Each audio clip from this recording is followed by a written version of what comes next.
Saya tak tahu sangat kenapa kau kena buat Mandalorian and Grogu ni sebagai sebuah filem. Mandalorian and Grogu adalah sebuah filem terbaru dalam installment franchise Star Wars yang gila babi punya besar ni. Dan filem ni adalah directly sambungan kepada season 3 The Mandalorian series. Oi, lama mat tak tengok filem Star Wars dekat wayang. Last kali tak silap saya lah Rise of Skywalker 2019. Baik, filem ni mengisahkan tentang Mandalorian dan juga Grogu. Dorang pergi ke satu perjalanan untuk buru these Imperial Warlords yang dah tersisa ni. Tapi kemudian dia tersekat di tengah jalan apabila bertemu dengan satu sosok yang bernama Rota the Hutt. So itulah basically premise filem ni lah. I'm stoked bila dapat tahu yang Star Wars akhirnya akan kembali ke layar perak. Saya tak sabar sangat. Dan adakah saya berpuas hati dengan apa yang diorang bagi? As a casual fan yang suka filem aksi, filem adventure, filem tembak-menembak, inilah yang terbaik yang pernah diorang buat dalam Star Wars. Tetapi kalau untuk the hard fan yang nak tahu lebih lanjut, kita mungkin ada masalah sikit lah. Apa yang saya suka pasal filem ni? Basically macam korang tahu, the action filem ni dia tapau. Kita akhirnya dapat tengok Mando punya action selalu dalam TV, scope apa semua kan. Kini dekat wayang yang tembak. Dah lama tau tak dengar blaster punya sound effect dekat wayang. Memang sedap kan. Tak ketinggalan dengan dorang punya dogfight. Jet lawan jet. Dorang punya camera work dalam cerita ni cantik gila. Dorang kejar mengejar, pusing memusing, atas tarik barang. Cara dorang bergerak macam semua. Lepas tu dia tembak. It's satisfying lah action dia. Lepas tu yang best juga dalam filem ni adalah karakter-karakter dia. Biasalah ada Mando yang dilakukan oleh Pedro Pascal. Lepas tu kita confirm lah ada Baby Yoda ataupun Grogu. Dan saya suka apa yang diorang buat dengan Grogu lah. Selalunya Grogu dia menjadi side character lah. Dia tak dapat buat banyak apa semua. Tapi kali ni kita nampak dia ada sesuatu yang dia boleh buat dalam filem ni. Dia levitatekan orang. Dia banyak cakap. And he's damn cute, man. Ya, orang akan cair. Lepas tu ada banyak lah. Kita ada Zeb daripada Rebels, Sigourney Weaver. Dan yes, kita akhirnya ada seorang yang master meme, Martin Scorsese.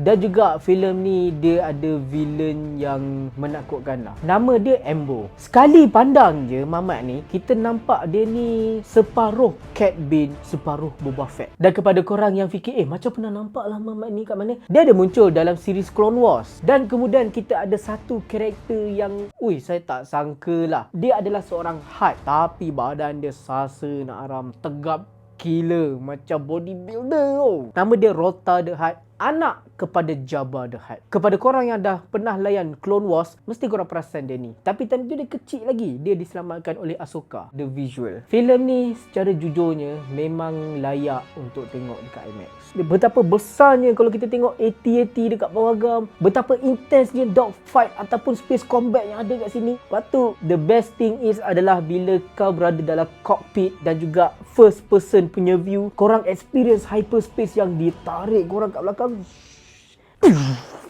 Gila. So itu yang menariknya tentang filem ni. Baik, kita pergi kepada pandangan sebagai seorang yang die hard fan Star Wars. Overall saya suka. Cumanya yang pertama sekali, saya tak tahu sangat kenapa kau kena buat Mandalorian and Grogu ni sebagai sebuah filem. 2 jam 12 minit filem ni. Saya dapat pecahkan filem ni kepada 4 atau 5 episod. Permulaan dia memang sangat-sangat best. The intense, the fight lawan dengan AT-AT apa semua memang besar gila grand. That's episode 1. Lepas tu dia bawa kita dengan perjalanan apa semua. Dia dapat lagi bounty yang baru. Episod kedua, episod ketiga, episod keempat, finale. Saya tak tahulah. Cerita ni saya boleh kata simple. Bukannya masalah pun, straightforward ni. Yang ni saya cumanya kau dapat je satu bounty, kau pergi kejar bounty tu. Settle, kau pergi balik. Dapat duit. Another thing. Apa bounty dia? Pergi, settle, pulang balik. The same thing. Kau akan jadi macam there's no progression apa yang jadi dalam filem ni tau. Sebab saya mengharapkan adalah sedikit explain the lead up kepada episod 7 tu, yang mana Luke punya sekolah dah hancur. Apa yang jadi dan di manakah Grogu pada ketika itu pun we don't know. Rasanya macam kena tunggu season 4 pula. Kemudian the pacing. The first part kita fokus kepada Mendo. The second part kita fokus kepada Grogu. Yang Grogu is a good thing. The first part yang Mendo punya ni, okey, tu ada masalah. Dia sangatlah slow. So disebabkan itu, walaupun ada kritikan yang saya bagi ni, tapi tetap saya sangat enjoy. It's a family movie dan saya bagi filem Mandalorian and Grogu sebanyak 8/10 bintang. Dan adakah korang perlu untuk tonton Mandalorian Season 1, Mandalorian Season 2, Mandalorian Season 3, Ahsoka The Series, Boba Fett The Series dan yang lain-lain ni? Bagi saya rasa dia tak perlu, tak apa. Dia boleh jadi standalone punya filem pun. Korang masuk dengan knowledge yang kosong, yang tak tahu apa-apa, korang dapat enjoy cerita ni. Dan mana tahu lepas korang tengok movie ni, korang nak start macam, okay, siapa Mandalorian, siapa Grogu, apa yang jadi sebelum ni, korang akan start layan satu persatu. So itulah dia saya punya tanggapan dan rating untuk filem Mandalorian and Grogu. Apa-apa pun guys, jadilah penonton